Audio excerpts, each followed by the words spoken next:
I'm Alex Berman, and you're watching Selling Breakdowns. You might not realize how much money is in soccer unless you do a little bit of digging. Over the summer, the 20 clubs in the English Premier League spent around $1.8 billion buying players.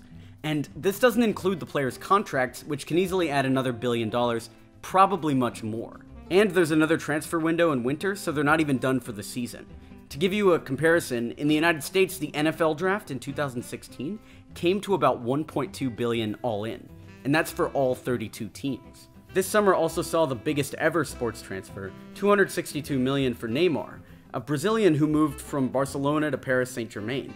And that money went to the club, Barcelona.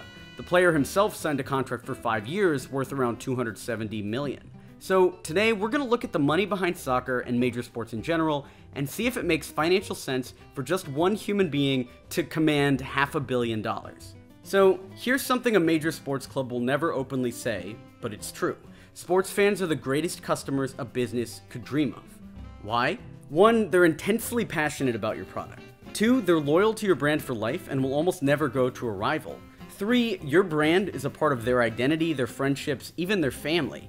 And 4, it's almost impossible to stop them giving you money. The top 10 biggest teams in the world in terms of revenue consist of 4 NFL teams, Dallas Cowboys being number 1 on the list, 3 soccer teams, 2 NBA, and 1 baseball. What this shows is it's not really about the specific sport itself, it's about the whole idea of supporting a team.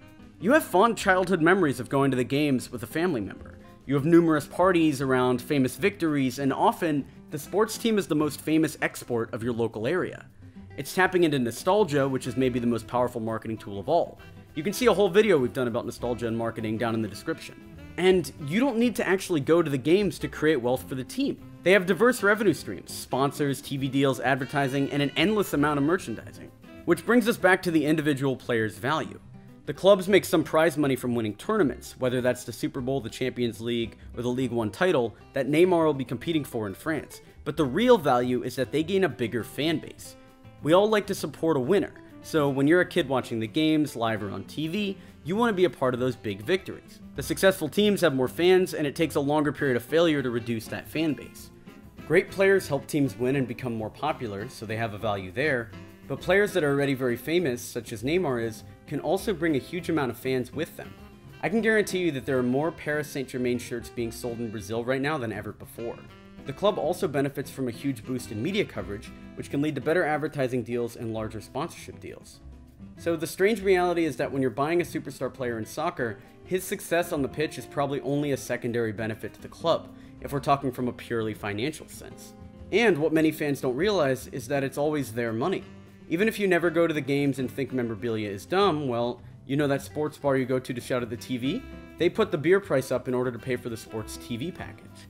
The money is always coming out of your pocket, but when the goal is scored, that three-pointer sinks, or that touchdown is made, it's hard to think about the money because you're screaming so loudly. Want to learn more about business theory and history? Be sure to like and subscribe to be notified of our next segment.